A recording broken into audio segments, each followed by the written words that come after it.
Good afternoon, good evening, everybody. Thank you for joining us here today as we talk you through the exciting new program from CPI called Reframing Behaviour. My name's Hugh, and I'm based here in the UK, where we're launching today this wonderful new program.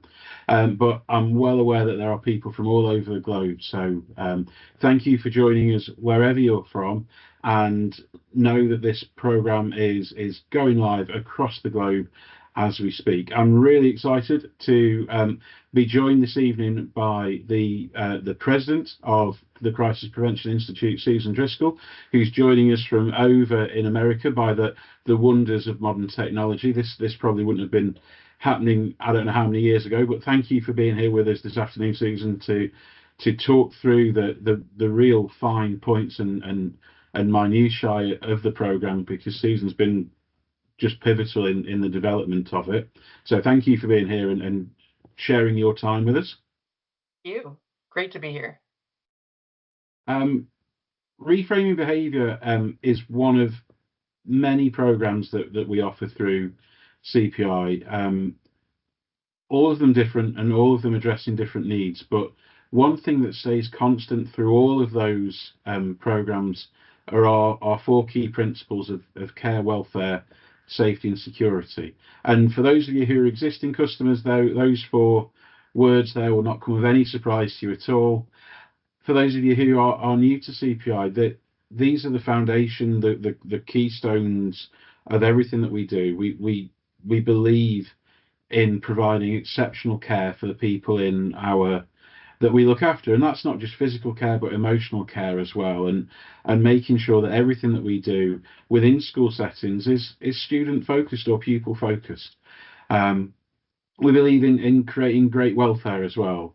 You know, well-being has to be at the forefront, and a lot of what we talk about in reframing behaviour feeds into that idea of welfare and then safety and security. And Susan will talk later on so much more about safety. And again, we're not just talking physical safety, but emotional safety as well, where because we all know that young people learn better in environments where they feel safe and secure and able to make mistakes without fear of reprisal.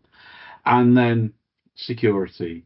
For me, the most important thing in working with young people, and my career in education spans more years than I'd care to admit to now. But when I was first training to be a teacher, my NQT mentor turned around and said to me, Hugh, if you want to be an amazing teacher, there's four words that will help you to be that best teacher, and that's relationships, relationships, relationships, and relationships. And if you need one more, then it's still relationships. And again, that idea of expanding relationships, truly positive, trusting relationships, feeds beautifully in to this new program of reframing behaviour. If we're talking about reframing behaviour, then for me, the reason for that is this really is that behaviour has changed in schools. As part of my role working for CPI, I have in fact, the best part of my role when working for CPI, without a shadow of a doubt, is I am privileged to travel the country and the world, visiting schools, talking to wonderful practitioners like yourselves, discussing behaviour, discussing what's happening in schools, and helping and supporting them to have a more positive behaviour, a more positive culture within those schools. Everywhere I go, especially post pandemic, teachers are talking to me about the fact that behaviour's changed. And they're noticing an increase in different behaviours. Some will say that it's got worse. Others will say that it's changed. I think what the research is showing is at the moment, and what teachers are saying in independent studies, is that actually schools are facing more challenging behaviour on a daily basis. There was a recent study just done in the UK which showed that 68% of schools that responded was saying that challenging behaviour has risen in the past year. And that is going to have an impact on your school. That's going to have an impact on your young people. That's going to have an impact on your staff. And if all those people are being impacted, then people aren't going to learn as well. People aren't going to make the progress that we want them to make. People aren't going to become what we want them to become. And so it's important that we do something different. If we want to keep our staff happy, we have to do something different, and we have to engage with staff in bringing about that change in behaviour. In that same study, poor behaviour within schools was recognised as the leading factor in high staff turnover in schools. We all know the cost of having to bring new staff into school, not just the financial cost of the advert and all that, but the time cost as well. The interviews, the making sure you've got the right person, the then them having to take the time to build new relationships. If we are to save ourselves time and save ourselves money, then let's try and minimise that staff turnover. Let's not keep doing the same things. Let's change our tactic when it comes to dealing with behaviour. Let's look to make it so that we're more proactive. And that's what reframing behaviour is about.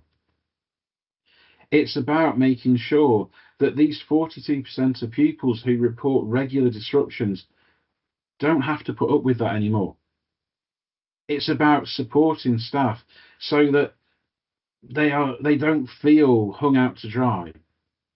It's about making sure that we deal with the cause of behaviour so that we have staff who can teach and students who can learn. It's about making sure that we can cut through some bureaucracy so we can give teachers time back to do their job. Again, every time that we deal with a behaviour incident, there is a time cost. And if we add that time cost up and convert that into a money cost, that's a huge amount of our budgets in schools. Let's make it so teachers feel confident and comfortable to not only work with young people to improve their behaviour, but also to follow up those behaviours so we can actually improve that behaviour. Let's stop talking about behaviour management and let's start talking about behaviour improvement. If we're going to improve behaviour, we have to have that understanding. Why has behaviour changed over the last few years? Why are we seeing different types of behaviours coming into school? Well, for one, the world's changing. The world is becoming a really stressful place for young people to live. This was a quick image search that I did over the last couple of days, looking at different things when you put in stressors. All these articles came up. Young people aren't immune to these things. Young people recognise these. My own daughter, my 9-year-old daughter, turned around to me not that long ago and asked me what a fixed rate mortgage was. Not because she'd been off doing that research and wanting to find that out, but because she wanted to know what mummy and daddy were talking about and why it was causing us so much stress at that time. 9-year-olds shouldn't be having to worry about fixed rate mortgages and the impact it has on their household, because they're worrying about that. Then they're not worrying about what 8, 9, 10, 14, 15-year-olds should be worrying about, which is feeling safe in schools, which is being able to learn, which is being able to make the progress that we want them to be able to make. Because when that young person walks out of the door in the morning, they don't just carry their backpack with them. They carry so many other things. They carry the stress, they carry the trauma, they carry everything that's going on in their lives, and not just in their lives, but in their parents' lives. No matter how we try and mask that as parents, they're still going to take that with them. Conversely, the staff that work in your schools will have all those things as well. When they come to school in the morning, they don't just pick up their planning and their marking, they pick up everything else that's happened for them during the last however long. And that's going to affect them. If we just continue to treat the problem, the symptom of behaviour, we're never going to truly change behaviour. We're never going to truly have the ability to solve the problem. We're just going to be managing behaviour. We're not going to be improving behaviour. I saw this wonderful quote by Desmond Tutu, and he's right. If we just continue to stand downstream and throw in a life raft every now and again, then we're never going to get to the root cause of the problem. What we have to do is we have to go upstream. We have to find out what's causing the problem, and we have to work with the young people to improve them, us, our approach, and that's what reframing behaviour is all about for me. I'd like to show you a little video now of the launch video of Reframing Behaviour, and then Susan's going to talk to you about the real detail, the backing of this, the neuroscience which feeds into everything that we do around the Reframing Behaviour program. So I'll show you this video, and then I will hand over to Susan.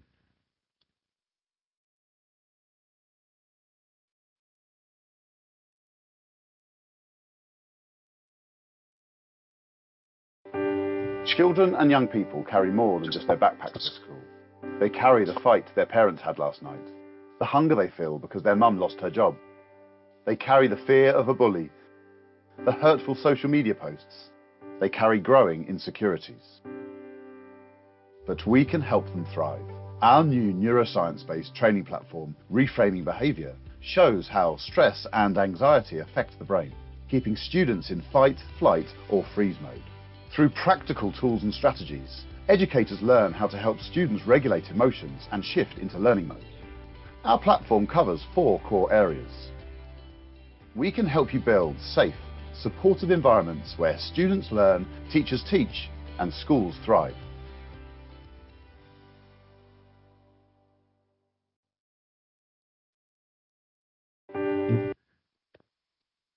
So I would now like to, it's my absolute pleasure to hand over to Susan, who over in the United States is the president of the Crisis Prevention Institute, and who has been such a key figure in bringing all the research together and creating this wonderful new program. So Susan, again, thank you for being here with us this afternoon, and the virtual floor is yours. It's so delightful to be here and to extend reframing behavior to the entire globe. So, just a couple of the points that Hugh made. Behavior has changed, and everybody in the world is coping with the pressures of society. Now, I live in the United States. As you well know, we had a change in our government, and there is chaos here. What happens when there's stress and things like what's happening in the world is people are uncertain, and uncertainty brings stress. And the reality is that combination of social media, our access to 24/7 news, and all the horrific things that happen on a daily basis just leads to more and more uncertainty and more stress. And the reality is our bodies, which, were wired 10,000 years ago to be what they are today, our bodies were not designed to handle what's coming at us. And so what we're seeing is very stressed out adults, with higher rates of anxiety and mental health issues and depression. We're seeing stressed out and traumatized kids who are bringing their big behaviors to school. And at CPI, we see that in requests for more and more restrictive trainings. And so, as president of CPI, I thought, well, wait a minute, we can't just keep restraining kids because they're having big behaviors. We've got to get upstream. And that quote that Hugh shared from Desmond Tutu has really, inspired us. So we started to do research. What we realized is that there is so much that is happening in the field of neuroscience, and specifically the connection between the brain, the nervous system, and behavior, and that it helps explain what's happening with our bodies that weren't designed to handle this, and why we're seeing all of this. And so we set out to create Reframing Behavior, taking the best of the literature that's out there, and there's a lot of best-selling books, and then, applying it specifically for K through 12 education. So what is Reframing Behavior? First, it synthesizes and simplifies the research connecting the brain, the nervous system, and behavior, specifically for teachers, staff members, and people who deal with children. It's designed to be available to all staff at all levels all the time. It's a different model than we've ever launched at CPI, and I'll explain that in a minute. We really wanted to make it simple and actionable so that teachers or staff members could incorporate these principles and these practices into a school day. So if it can't be done in 5 minutes or with minimal planning, it's not here. And then finally, it really focuses not only teaching these principles, but turning them into habits. So it's not just a one-time professional development day where you get exposed to interesting things and then you go back to your daily routine. These skills are designed, and the program is designed so that over time, teachers and schools can turn these skills into habits. Next slide. As I said, we wanted to there's a lot of best-selling books about the connection between the brain, the nervous system, and behavior. These are some of them. We took all of these books and all of this research and did a ton of research on our own and brought it all together. So everything in this program is evidence-based. If it doesn't have enough evidence to support it, we didn't include it in the program. And we're continually updating it to make sure that as new evidence is published, we're incorporating it into the program. Next slide, Hugh. So reframing behavior is organized into 4, we call them elements. The first element is reframe your perspective. This is designed to give staff members a different lens on which to look through behavior, and that lens is neuroscience informed. So this would be like a very short course in Neuroscience 101, probably lighter, but similar to what you might have learned in your undergraduate studies. But it's designed to get everybody up to speed with the same principles of neuroscience and behavior, so that the other 3 modules where we introduce the practices make sense. The second module is Reframe Your Awareness, and that's all about our own self-regulation. It's designed to teach practices for people to understand and recognize when they're dysregulated, and simple things they can do to get back to a state of regulation. Because, as we know, there's a principle called co-regulation. If we're regulated, we can have a positive impact on the people around us. And if we're dysregulated, we tend to spin. In CPI terms, we call that the integrated experience. In neuroscience, it's co-regulation. It's the same thing. The next element is reframe your actions. And that is simple techniques and practices to provide positive support one-to-one for students. And then the final is reframe your relationships. And it's applying these neuroscience principles with simple techniques that build relationships with your peers and also with your students. Next slide. So the first is reframe your perspective. I'm going to just go through these quickly in the interest of time, but you can see in the overview, there's this, the understanding our brain and nervous system. In this one, we created all new medical illustrations. We hired a medical illustrator so that we could make sure that these were purpose-built for educators. We talk about stress responses and the body's, how the body was designed to react to stress, how to recognize it, understanding brain development and what it means for children. And then we talk about toxic stress and certainly the impact of trauma and neurodivergence on the threat detection system. We took some of those illustrations and we turned them into videos, and we're going to play 2 of them for you, starting with one that I think sort of provides the why of what's happening in our world and why we're seeing these behaviors. We call this Wired for Survival, and this is in the online course and throughout the program. Human beings are wired for survival. Our nervous systems and bodies are designed to keep us safe. At every moment, they're scanning the environment, they're monitoring our internal sensations, and they're constantly processing all of this information. They do this to determine whether our bodies feel safe or not. Dr. Stephen Porges calls this process neuroception, where the nervous system continuously evaluates cues from the environment, such as a situation, a place, a person, a thing, or an internal sensation, to determine whether it is safe, dangerous, or potentially life-threatening. This isn't the sort of thing we decide on purpose. The process happens subconsciously, without conscious thought, and it happens very quickly. Here's what it looks like. The amygdala in the brain acts like a threat detection system, an internal smoke detector for danger. It interprets the information coming from the nervous system, and if it perceives a threat, activates a survival response through our body's autonomic nervous system. So for instance, when a person is in the path of an oncoming car, sensory receptors in their eyes or ears, or sometimes both, send information to the amygdala. The amygdala interprets this information as images and sounds, perceives those images and sounds as a threat, and activates a survival response. Simple, right? But a threat doesn't have to be an oncoming car or a moment of massive physical danger. Overwhelming stress, strong emotions like fear, internal sensations like pain or hunger, basically anything that makes our bodies feel unsafe, can register as a threat. That's when a heightened emotional response kicks in.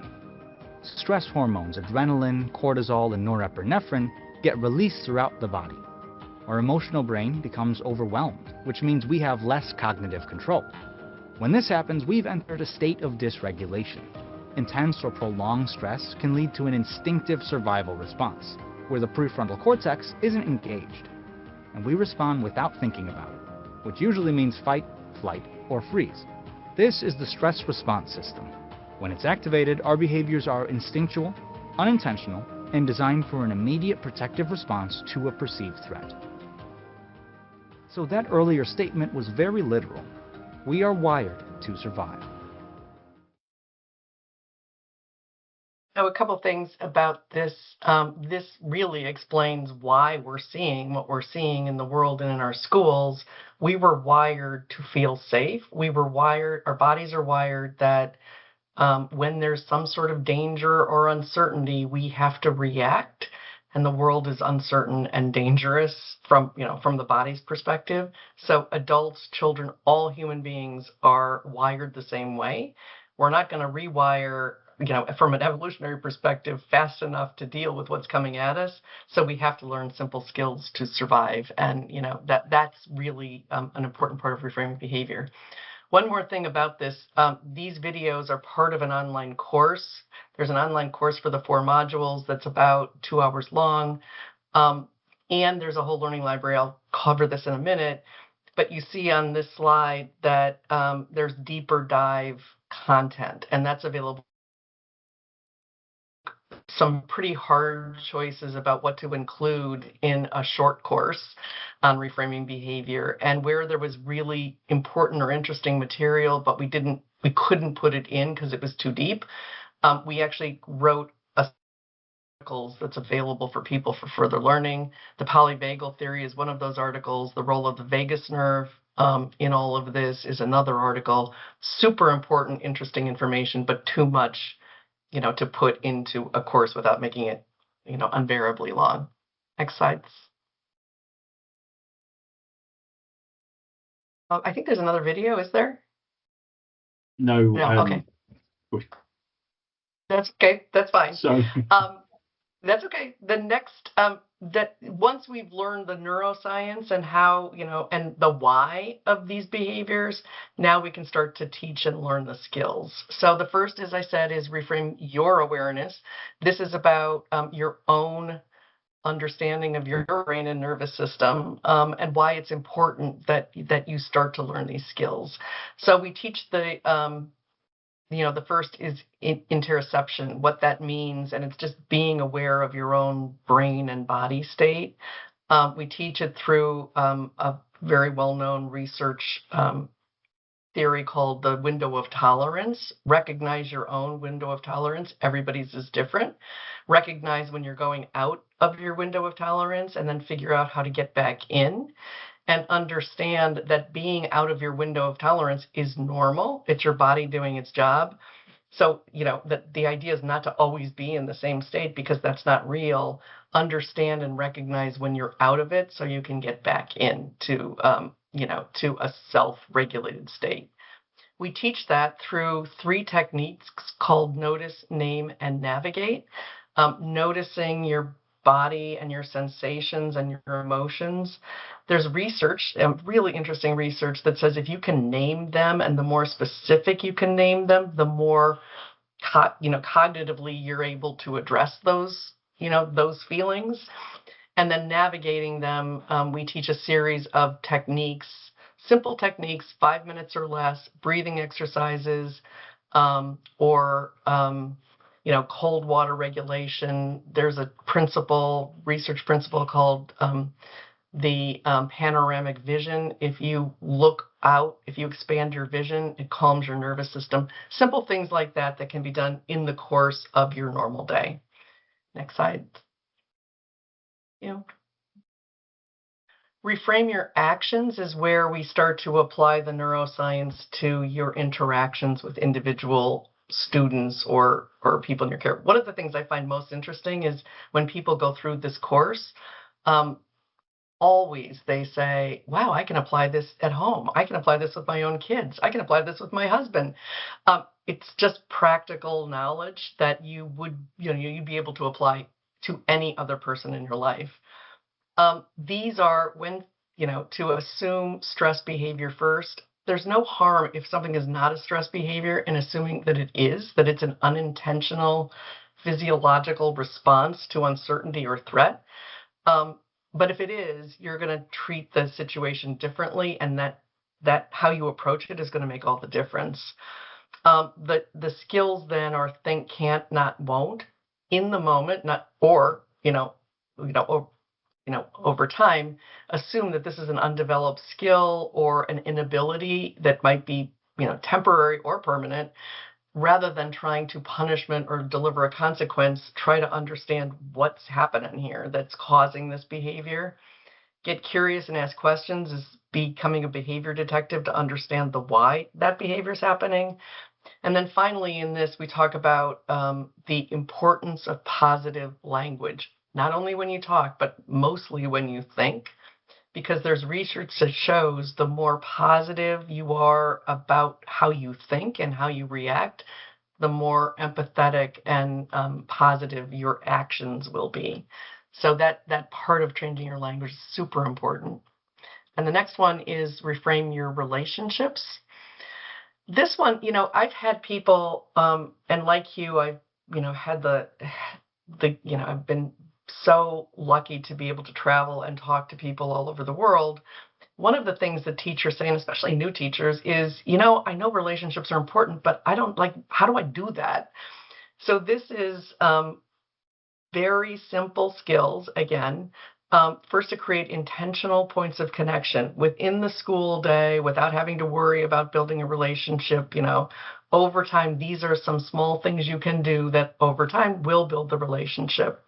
And then we talk about and teach the importance of listening and responding. And those are specific skills that we walk people through so that they can learn how to do that properly. Next slide. So I mentioned that this is different than CPI, anything that CPI has ever done before. And the reason for that is we wanted to make sure that this was available to everybody in your school. We didn't want to have it be, a few people get this training and benefit from it, because the truth is, as we've been articulating, everybody in the world needs to understand what's happening so that we can respond more appropriately to it. So this is an online course. It's designed for a professional development day curriculum, but it's very modular so that it can be done. It can be delivered in whatever works for your school. It includes the on-demand learning library in addition to that professional development day curriculum so that individuals can continually learn and grow and develop. We have a lot of activities and we call them habit development activities. So once you learn this content, how do you begin to practice it as a team of people who can support each other? Once you all have the common understanding and the common knowledge, you can start to say, I'm really dysregulated today, and I need some help. So it's as important for the teachers as it is the practices that they deliver to their students. So that's very important. And then we as we feel it's very important, every school, every trust is different. We want to make sure that we help to work with you to implement this for your own needs, and we provide the support to make it effective. Again, it's part of that upstream mission that we are, very much committed to. As the Crisis Prevention Institute, we need to focus more on preventing this stuff from happening. Next slide. We're delivering this in an online portal that is available to all staff members all the time. This is what the home screen looks like for a learner. It includes the online course, as I mentioned, where you have the introduction to the 4 elements. There's a full learning library with extra resources that you can either assign or, people can explore on their own. And, we want to enable staff discussions so that people can start to collaborate with each other, learn from each other, and mostly support each other as the school goes through this journey. Next slide. This is the portal. When you click through into that learning library, icon, what we've taken the online course and broke it into micro learnings so that if you search for neuroception in this learning library, you will get to those videos that cover it. So, you remember something from the online course and you just want to refresh on it. You don't have to go through the whole online course again. It's all designed to be, interoperable. We have a lot of printable resources and, references. One of the things that's most popular is a series of videos called What Good Looks Like. So we introduce relationship principles in that Reframe Your Relationships module, but these show how these model what that looks like. And I think one of them, the empathic listening, I found incredibly helpful because I realize how quick I am to respond or, give somebody feedback or suggestions. And empathic listening is a skill. It really takes some practice in terms of just sitting back and not trying to either judge or help or, say it shouldn't matter. The habit development activities, that's the ongoing support. So we've organized them into topical areas. So you can either go through any one of the skills and do it into a habit, or there are sets of them for example, if, staff development or staff wellness is an issue for your school, there's a bunch of habit development activities that you can go through to support your staff better. And is there other slides? I can go back to that one, Susan. Would you, or do you want to move on? Hold on. Yeah. Oh, yeah. Did you want me to go through the other elements of the? Yeah, fine. There's so much content here for such a short webinar that I think if you're interested in learning more, we certainly have opportunities, and again, what we've seen is that each school or trust, your journey will be different. The initiatives that you've implemented are already, different and in place. This is designed to go along with whatever initiative you have. It's sort of the basic one-to-one skills that support all of the rest of it. But it's super important, we think, that we work with you individually to help you figure out, if this is appropriate, how it might, fit in with everything else you're doing. And now you can move forward, Hugh. Pass the help. Yeah. So I think, before I turn it back to Hugh, he started this presentation by talking about care, welfare, safety, and security. And because CPI, because the programs we teach are about disengagement and restraint and crisis moments, many people connote safety and security with physical safety and physical security, which are certainly important. But this program is designed to emphasize felt safety and understanding that when we feel safe, when, there's a safe environment that helps us deal with the uncertainty, then we can really be ready to learn. And then productive learning can occur. So it's about felt safety and psychological security and, creating secure environments. Before I turn it back to Hugh, the other thing I want to say is that we do not assume that, you should now say, yeah, everything's because of the brain and the nervous system, and so kids don't have to have consequences, or, kids should be able to do anything. That is not the intent of this at all.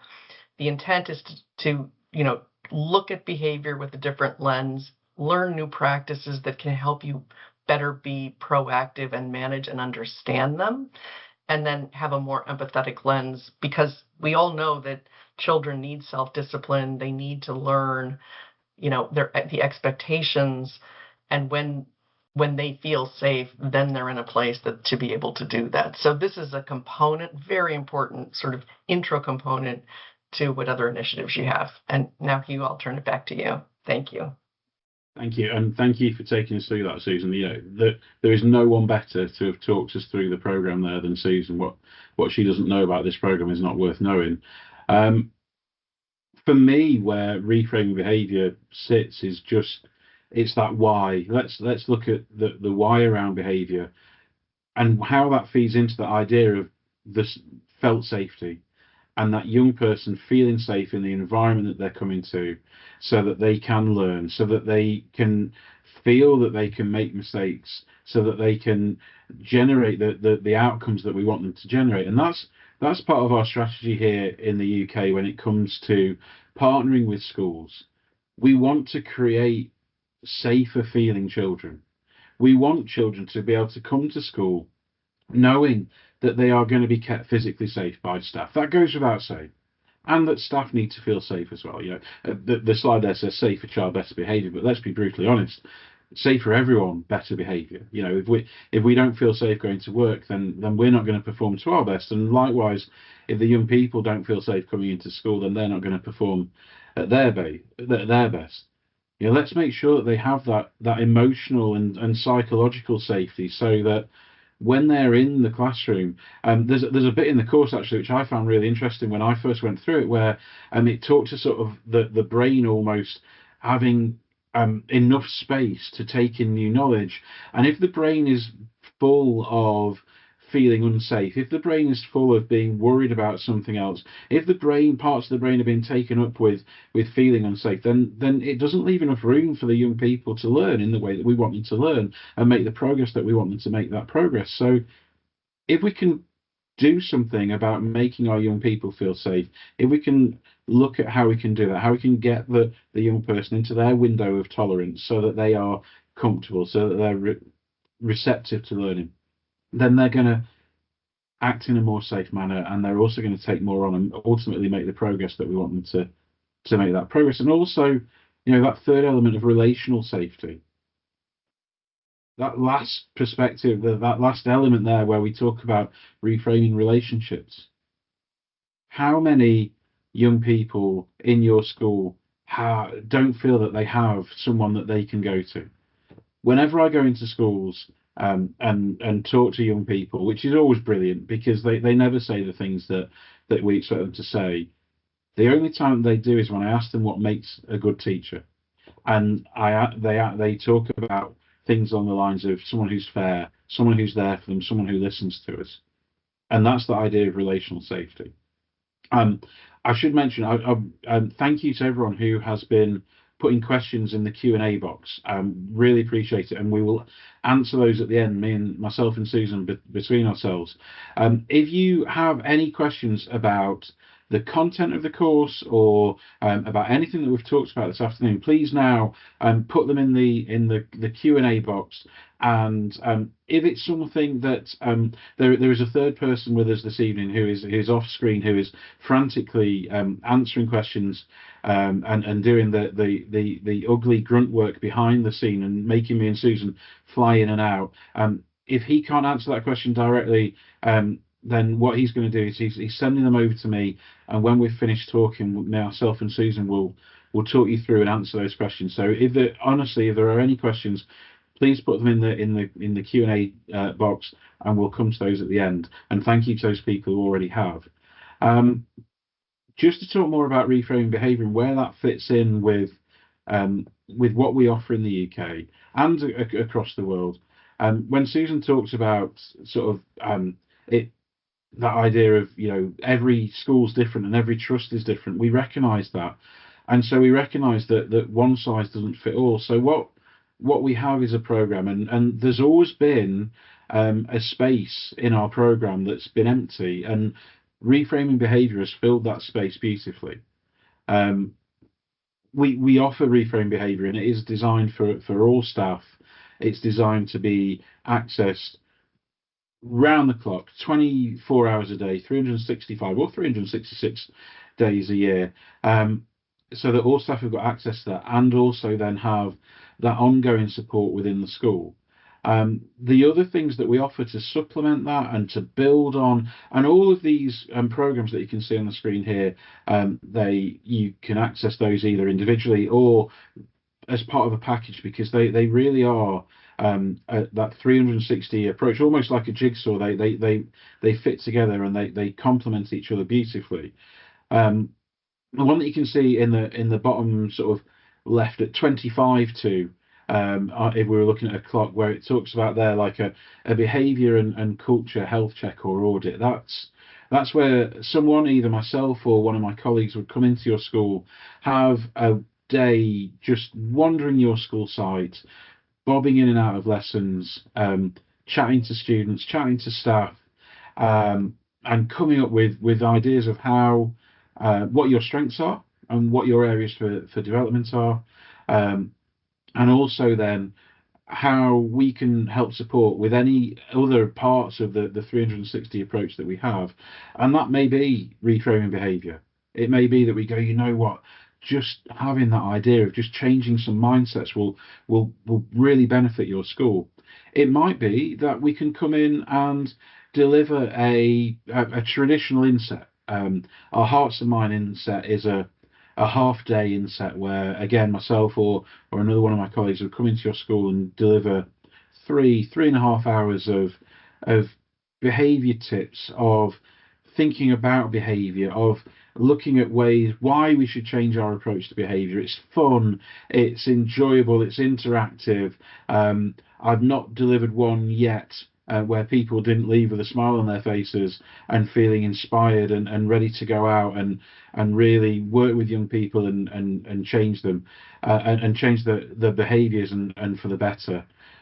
Obviously, reframing behaviour we've talked about, but then we also have our classroom culture programme, and that slips into sort of two brackets: either a full day, again, a traditional inset day, where someone can come out and deliver that to you, and that really gets down to the nuts and bolts, the nitty gritty of, in that classroom, how can we put strategies in place which really look at improving behaviour for you and for the young people. It looks at routines, it looks at recognition and reward, it looks at calm, consistent behaviour, which again fits so beautifully into the reframing behaviour programme.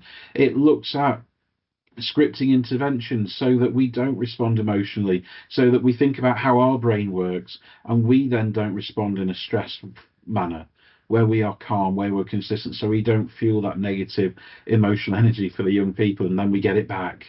And then finally, it looks at restorative approaches, again, which fits beautifully into the parts that Susan talks about, of relationships, of repairing relationships when things go wrong. And exactly like Susan said, it isn't, that's it, we're just going to have a chat. It looks at building consequences into place as well, and constructive consequences.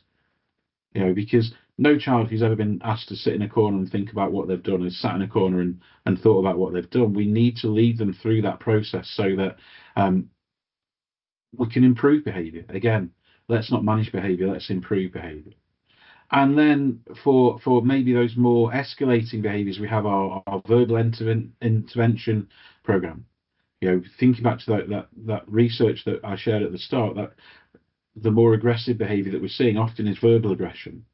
And our verbal intervention programme looks at ways that staff can identify when and where those verbal aggressions are coming from, and look at those beautiful de-escalation techniques so it doesn't spread and doesn't become more violent.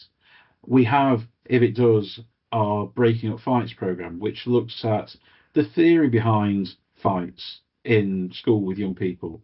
Again, it gives staff practical tips to look for in spotting potential fight situations, and also gives staff some physical skills so that they feel comfortable and confident should they have to intervene in a physical altercation between two young people.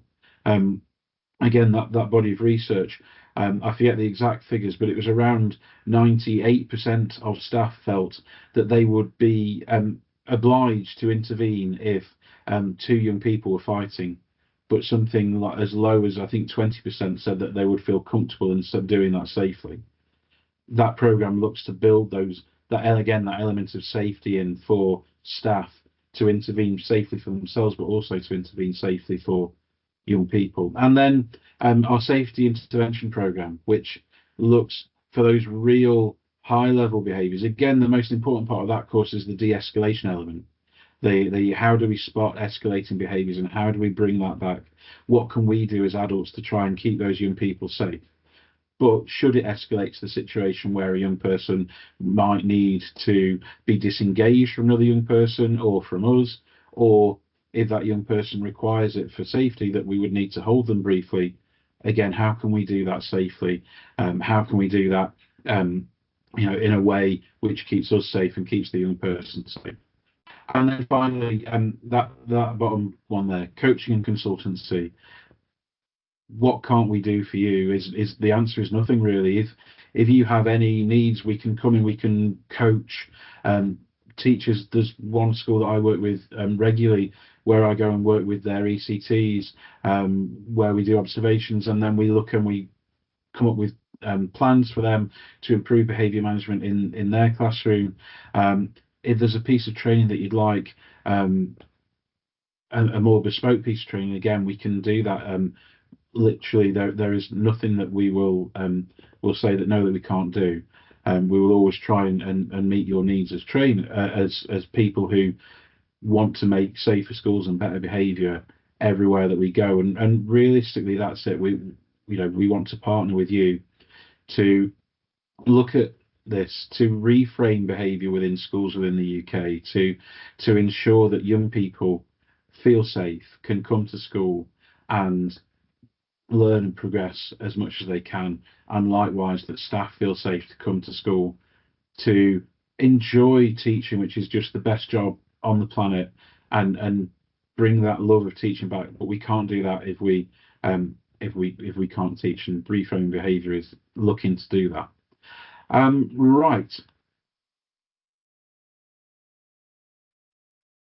I just want to finish with this idea that I suppose I've just mentioned it really, that CPI is not just a training provider, we are a behaviour support partner for you. And before I move on to questions, I'd just like to finish with the quote which sits behind everything around behaviour, the whole point of reframing behaviour, which is, if we can change our viewpoint of how we look at behaviour, then we can change everything for a young person. And that for me has been key in the schools that I work with in changing behaviour, changing how we look at it in the first place. So I'm going to stop sharing my screen now, and you'll just be greeted by mine and Susan faces. Susan, we've got some questions that have come through, so and quite a few. So I think this one is definitely for you, because reframing behaviour has been live in the US now for a period of time, and someone's asked, do you have examples of how schools have implemented this package and examples of the impact that it's made? Absolutely. So we launched Reframing Behaviour. It became available in June. People really started using it in August with the beginning of the new school year. What we found is that, again, there's no one way to implement this. Most of the people who are using it today are doing it in small doses. So they're taking it one element at a time and really practicing it. We should have mentioned earlier that we're selling this as an annual subscription, so that it doesn't cut off, and that this is a multi-year journey, and most of the existing users are committed to doing that way to really achieve the school change that they want to achieve. We do have a lot of success stories, people who, again, as I said, one of the most common is, wow, I wish I'd had this when I went to school. There's nothing like, we don't learn anything like this in college or university. And I wish I'd had this years ago. And I can apply this to every aspect of my life. But we do have specific survey data that, Hugh, I'm happy to share, and we can, make it available to everyone. That's great. I mean, you're talking there about, I wish I'd had this earlier. I think when I trained to be a teacher, we had in my entire course 1 hour on behaviour management, and one of the instructions that was given to me is if there's a child's misbehaving in your class, go and stand next to them and make them feel really uncomfortable. And that was the guidance that was given. And we have to change that. That can't be how teachers are looking to improve behaviour in the future. We have to. Behaviour's changed. To that point, question, it is. I just want to say one more thing about that, because I think it's important. You have to be ready to accept a consequence. Your brain has to be engaged, your cerebral cortex, in order to even understand the consequence or what's coming. So you got to get to somebody at regulated state in order to have that happen. Definitely. Someone's asked, is this package aimed at teachers, or is this something everyone working in the school can take on? I'm happy to say everyone. I will sing from the rooftops that positive behaviour in schools is all about consistency, and it has to be everyone. For me, this package, anyone, lunchtime supervisors, teaching assistants, front office staff, admin staff, teachers, governors, anyone who's involved in the school will benefit from going through this package. Anyone who could, even the staff who maybe only sort of interact with the child once every 2 or 3 months, we still have that opportunity to make a difference. You might be that one person that does something for them on that day. So for me, 100% everyone in the school. Yeah. Two things we're seeing, because professional development days or inset days you have to plan in advance. We're finding that a lot of schools are teaching their paraprofessionals first, because they don't get enough training here, and because they're not part of those inset days. And second, I would say anybody who's involved in a transition of a child during the school day should get this training, because we know that transitions are where a lot of these disruptions occur. Yeah, 100%. Someone's asked what level of support is provided by CPI. So again, I'm happy to go. So as part of the online portal, you can book directly time with myself to look at implementation. So you don't have to email. You can go straight onto the portal, click on the link. That link takes you straight to a page where you can book a slot with me, where we can sit and we can talk A, about behaviour in your school, B, giving you implementation tips as well. You have access to not just the online section of the course, but we encourage every school to have what we call a facilitator who can deliver the follow-up activities that Susan talks about within the school, the launch event. And again, that person has access to free training through me, which happens on the last Friday of every month. But again, that facilitator can book as much time as they want with me to chat, to talk about it, to see what we do, and we're always going to be there. Likewise, with setting things up, we have our post-sales team who deal with all the back end of the course, and again, the person who has purchased it has access to them for as much time as they need to really make this have an impact within your school. Question 4, and Susan, if I could go from this to you, so you can speak to experience. So someone's asked, how is the program expected to be implemented? When we designed it originally, we thought it would be delivered in an inset day, and then and then people, once they had the full range, would break it into pieces and do it over time. what we have found is that most of the schools don't have time for that, and an inset day often is here, focused on curriculum or some new curriculum rollout. And so we're seeing that it's generally an hour, a staff meeting, or even it can be done in 10-minute intervals on a regular basis, just to remind people. So there's no one way of doing it, and that's why the implementation and our support is so important in your success and role in implementing this, because we have the expertise to say, here's how other people have done it, and to share with you, what some of the best practices are. And if we can stick with you, because the person who has been fundamental in developing this, it says, does the course cover neurodiversity and behaviour? My setting really struggles with specific training for this. As I said, in the there's a whole section in the Reframe Your Perspective on neurodiversity.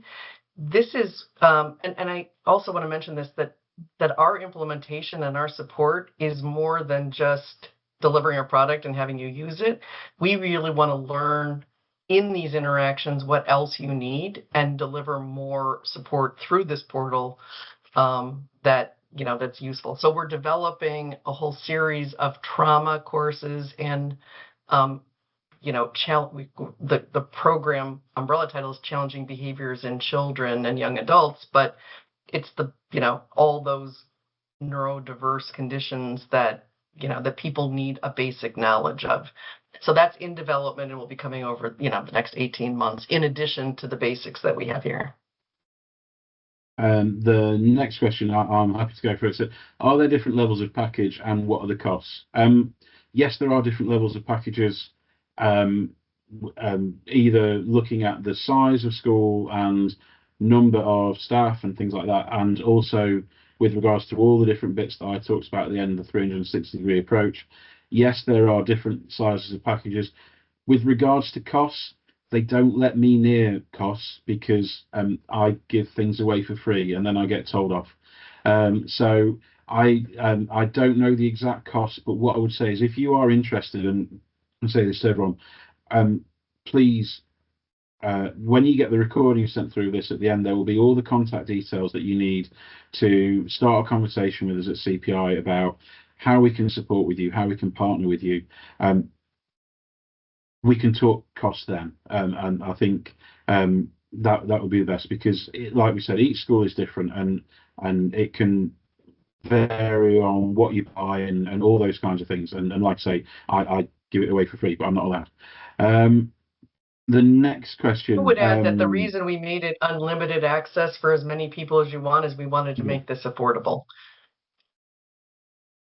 Definitely, and I know from the sales that have been made, it's definitely affordable. It's not a course which is going to, or a program, sorry, that's going to break the bank. Someone said, teachers are fatigued with initiatives and the pressure to implement the latest trend.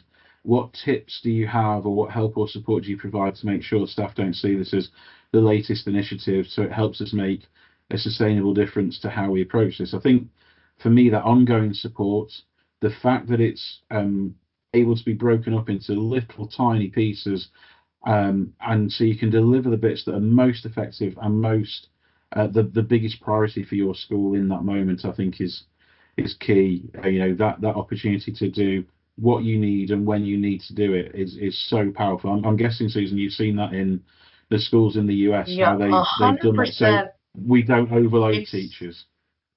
It's such a good question, and I think the other piece, and we've actually developed a presentation to help teachers understand the why of this, that this isn't another initiative. This is helping them to better cope in the world they're living in. And, a little bit about what Hugh said, but a little bit more in depth. You're teaching a common language, you're teaching skills across your whole school, and those people can start to support each other. And I think it's most important that people understand they're not in this alone. They're not abnormal because they're having anxiety or depression. It's the body doing its job. And by supporting each other, we can, better cope and survive in this world that's not going to change or get any easier. So I think framing it that way, it's not an initiative, it's a way of life, kind of. True. Someone talks about, in all the products being talked about, is there a suggested order? No, is what I would say. Again, no two schools are the same. So the idea of having that whole 360-degree approach is that we can look at what's right for your school at that time.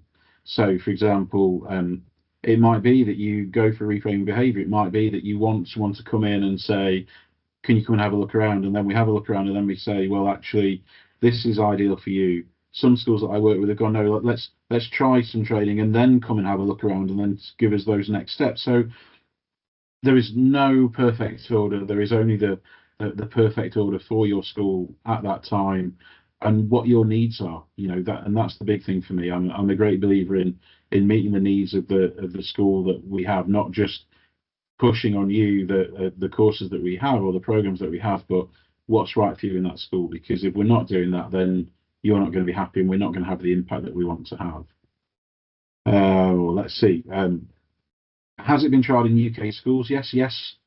We've had several schools who have tried this in the UK. Their feedback has been really, really positive. They've really enjoyed the access to the online portal. They've really enjoyed the follow-up, the habit building activities, and they've also seen an impact in what's been delivered on with their young people and the staff that literally people haven't had. Obviously, like with anything, the people have given us ways that they feel can improve, but that's sort of just been those fine-tuning things. But yes, it's been tried in UK schools and been wholly successful. Do the video clips have subtitles? Susan, you probably the best. I'm guessing so. But subtitles, no. Well, if you're saying do we support other languages now? The answer is no. But that, if there's a need for that, that's easy for us to do. Someone's asked, is it packages only? No. We can, each of the courses that we talked about is available as a standalone program or as a package. Again, whatever suits your school. I think this one's important to note that we're designing them to all work together. So whichever order you do, these basic neuroscience principles are in all of them, and we're providing the connective tissue. So it's not a bunch of separate programs, but they all are around this, culture change and positive behavior support. I think someone's asked about evidence of impact, but I think you talked about that earlier. Really, to provide that some early. I mean, it's early. Yeah. And then it's finally, early, but I can provide the follow-up, to show some of the success. And then someone's asked, any instances of local authorities taking this package on rather than individual schools? We are talking to local authorities. We're talking to multi-academy trusts with a viewpoint to spreading it across that. And I know in the States, Susan, it's been sold to the equivalent of local authorities over there, hasn't it? The school districts and boards. We have a number of individual schools who purchased it, and a number of, here they're called districts, but up to 50 schools, and they're all rolling it out at once. In that case, the implementation involves the head of school, in addition to whoever the leadership is at the district, so that we can make sure that everybody's aligned with, with how it gets rolled out and making sure it works for, the individual schools as well as what the district initiatives are. On that, if after today you go, what, we'd really like this in our school, and we think that it'd be great to go to the local authority level, please drop us an email and give us contact details of the people at local authority level who we would need to speak to, because we would love to do that. We, like I said, we don't just want to be a training provider. We want to partner with local authorities. We want to partner with multi-academy trusts to really make a difference for the young people. and the teachers in as many schools as we can. Susan, we said an hour and we've gone over a little bit, but I think answering those questions was really important. Is there anything that you'd like, just to sum up at the end, just to sort of close us out for the evening?